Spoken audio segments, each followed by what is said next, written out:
প্রতিকূল পরিবেশে কিভাবে বাঁচতে হয় এই দুঃখ কষ্ট আমাদেরকে শিখায়। এজন্য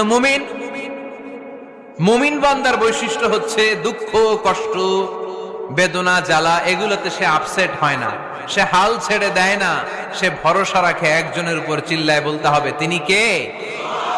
কারণ মুমিন জানে রাত্রি যত গভীর হয় অন্ধকার তমানিসা ভেদ করে সুবহে সাদিক হয়। মুমিন জানে গর্ভবতী নারীর পেটের ব্যথা যেই দিন বাড়তে থাকে ওই দিনই নতুন মেহমান আগমনের সময় ঘনাতে থাকে। মুমিন জানে তার জীবনে দুঃখ কষ্ট বিপদ যত বাড়তে থাকে সুখের দিন কাছে আসতে থাকে।